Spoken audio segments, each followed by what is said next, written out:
बिस्मिल्लाहिर्रहमानिर्रहीम। Hello, welcome back to my channel chemistry zone. आज का हमारा टॉपिक डिस्चार्ज ट्यूब एक्सपेरिमेंट है। आपके पास ये बहुत ही सिंपल वीडियो जाने वाली है। इससे पहले जो मैंने इसकी वीडियो दी थी वो थोड़ी सी डिटेल में थी आपके पास, उसकी लिमिटेशंस वगैरह हर चीज़ हमने देखी थी। लेकिन यहाँ पे सिर्फ हम जो है बहुत ही सिंपल में डिस्चार्ज ट्यूब एक्सपेरिमेंट को स्टडी करेंगे। ठीक है जी। सबसे पहले तो देखें कि आपके पास आ रहा है William crooks conducted experiment with discharge tube in 1857। William crooks जो था वो एक साइंटिस्ट था जिसने एक्सपेरिमेंट किया था 1857 में, demonstrating that cathode rays travel in straight line and possesses mass and negative charge. अब उसका कहना ये था कि हमारे पास जो विलियम क्रूक था वो कहता था मैंने जो एक्सपेरिमेंट किया है उसमें कैथोड रेज एक स्ट्रेट लाइन में ट्रेवल करती हैं और वो उन पे नेगेटिव चार्ज भी होता है और वो मास भी पोजेस करती है, मीन्स कि उनका मास भी होता है। ठीक है, हमारे पास है this was known as cathode ray tube experiment. जो उसने एक्सपेरिमेंट किया था उसका नाम एक तो क्रूक ट्यूब एक्सपेरिमेंट भी कहते हैं और कैथोड रे ट्यूब एक्सपेरिमेंट भी कहते हैं। आपके पास यहाँ पे डायग्राम दी गई है, आप डायग्राम देख सकते हैं। मैं यहाँ से थोड़ा सा आपको आइडिया दे देती हूँ, फिर इसके बाद इसकी मैकेनिज्म ऑपरेटर्स वगैरह देखेंगे। आपके पास एक ग्लास की ट्यूब ली गई, ठीक है, जैसे आप यहाँ पे देख रहे हैं। इस ग्लास की ट्यूब में 2 इलेक्ट्रोड लगाए गए थे। एक इलेक्ट्रोड मीन्स के कलेक्टिवली कैथोड और एनोड को हम इलेक्ट्रोड्स कहते हैं, कैथोड नेगेटिव, एनोड पॉजिटिव। यहाँ पे एक वैक्यूम पंप भी लगाया गया था और यहाँ पे इस जो इलेक्ट्रोड्स थे दोनों, इनको वोल्टेज मीन्स के बैटरी के साथ कनेक्ट किया गया था। और इस ग्लास ट्यूब में कोई भी आप जो भी गैस लेना चाहते थे, वेपर्स भी हो सकते थे, एयर भी हो सकती थी या कोई भी गैस हो सकती थी। यहाँ पे मैंने एयर ले लिया। ठीक है, यहाँ पे ये जो वैक्यूम पंप था इसे इसलिए लगाया गया था कि आप जो है यहाँ पे अपने डिज़ायर प्रेशर मीन्स के लो प्रेशर पे एक्सपेरिमेंट कर सकें। कैथोड से रेज निकल रही थी नेगेटिवली चार्ज जो स्ट्रेट लाइन में एनोड की तरफ जा रही थी। ठीक है, अब ये कैसे जा रही थी और उस पर क्या क्या चीज़ हुई थी तो इसका देखते हैं आगे। यहाँ पे देखें आपके पास अपरेटस दिया गया है, ऊपर मैं आपको साथ साथ ही इसकी पिक्चर भी दिखाऊंगी।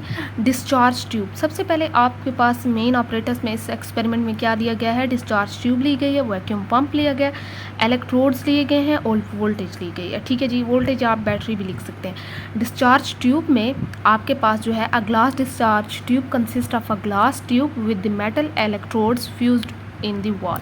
आपके पास डिस्चार्ज ट्यूब ये देख रहे हैं ना, ये सारी डिस्चार्ज ट्यूब है। ये हमारे पास क्या लगे हुए हैं, इलेक्ट्रोड लगे हुए हैं, हमारे पास यहाँ पे फ्यूज़ हुए हैं इसमें।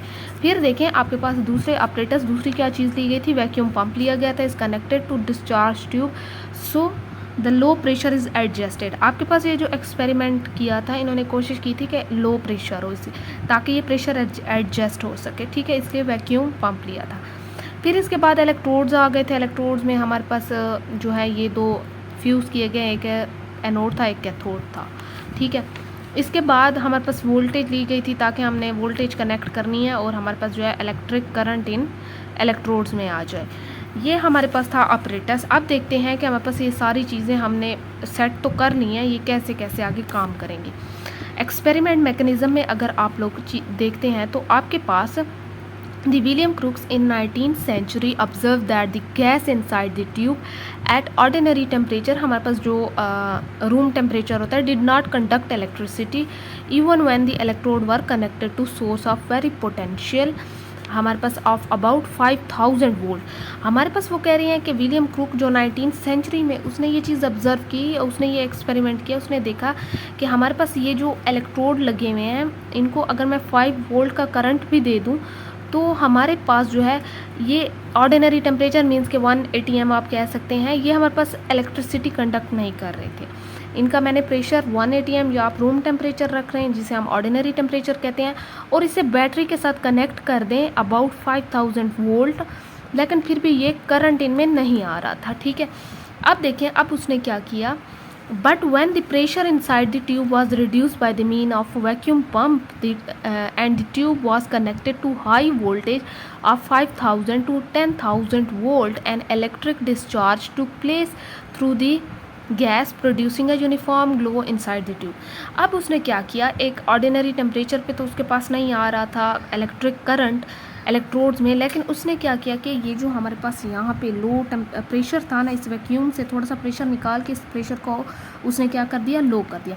अब जैसे ही प्रेशर लो होगा हमारे पास ये इलेक्ट्रिक जो डिस्चार्ज थी वो क्या होगी, मीन्स के नज़र आएगी आपको, एक यूनिफॉर्म ग्लो नज़र आएगा। उसने वोल्टेज थोड़ी सी ज़्यादा बढ़ा दी और प्रेशर को थोड़ा सा कम कर दिया, ठीक है जी। अब उसके पास जो था इलेक्ट्रिक डिस्चार्ज जो है टुक प्लेस, मीन्स के उसे नज़र आएगा यूनिफॉर्म ग्लो और इन दोनों में इलेक्ट्रिसिटी कंडक्ट होगी। आगे देखें, this happened at the pressure of, अब उसने प्रेशर कितना कम किया था, मैंने कहा है ना कि आपको वहाँ उसने वैक्यूम पंप के ज़रिए प्रेशर को कम किया था, तो उसने प्रेशर कितना कम किया था, अबाउट 0.1 mmHg, ठीक है, हमारे पास इतना कम किया था pressure. Inside the tube is further reduce to about, अब इतने प्रेशर उसने रिड्यूस किया, उसे इलेक्ट्रिक जो है यूनिफॉर्म ग्लो या इलेक्ट्रिक ग्लो जो है इसे नज़र आई। अब उसने इस प्रेशर को मज़ीद कम किया और ये चेक करना चाहा कि क्या मेरे मज़ीद कम करने से इसमें कोई और चेंज आती है। अब उसने 0.1 से 0.01 ले लिया, ठीक है। द यूनिफॉर्म ग्लो डिसअपेयर, लेकिन वो जो थोड़ी सी चमक उसे नज़र आ रही थी वो क्या हो गई, वो ख़त्म हो गई। And whole tube is filled by the dark space, अब पूरी जो ट्यूब थी जिसमें पहले थोड़ा बहुत ग्लो नज़र आ रहा था, रोशनी नज़र आ रही थी, अब वो सारी डार्क हो गई, अंधेरा उसमें आ गया। And no luminous discharge is observe, और कोई भी ऐसी धीमी रोशनी उसे नज़र नहीं आई जैसे पहले आ रही थी। अब ये क्यों हुआ, क्योंकि उसने प्रेशर को मज़ीद डिक्रीज़ कर दिया। यहाँ पे आ जाएं, at this stage the electrical resistance between the anode and cathode become very high and it becomes difficult to maintain the discharge unless the potential difference between anode and cathode is very high. उसने क्या किया कि ऐसा क्यों हुआ कि उसे कोई ग्लो नज़र नहीं आ रही थी जैसे ही उसने प्रेशर लो किया। हमारे पास प्रेशर उसने जैसे लो किया और यहाँ से उसने वोल्टेज एटलीस्ट कोई 5000 से 10,000 वोल्ट तक दिया, उसके बाद इतना ज़्यादा हाई पोटेंशियल था, इतना ज़्यादा कैथोड और एनोड में रेजिस्टेंस आ गई थी कि उसमें कोई रोशनी जो है वो नज़र ही नहीं आ रही थी, कोई डिस्चार्ज नज़र ही नहीं आ रही थी, क्योंकि हमारे पास उसके दरमियान, इन दोनों इलेक्ट्रोड और कैथोड के दरमियान इलेक्ट्रिकल रेजिस्टेंस, वोल्टेज की वजह से रेजिस्टेंस ज़्यादा आ गया था, ठीक है। इसीलिए उनके लिए मुश्किल हो गया था कि वो उस डिस्चार्ज को, उस रोशनी को मेंटेन रख सकते हैं। अंडर दिस कंडीशन हमारे पास सम रेज, कुछ रेज निकली, that is faint fluorescent light, जिसे हम धीमी रोशनी भी कहते हैं, are produce which create fluorescence on the glass wall opposite to cathode.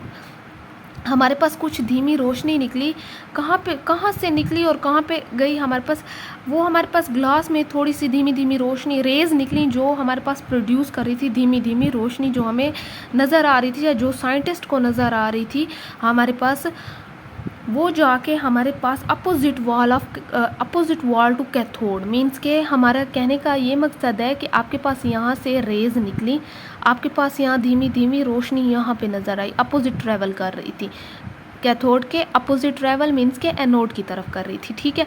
अब देखें, when different gases and vapours were used in discharge tube under similar condition with different metal used as electrode the same rays was observe.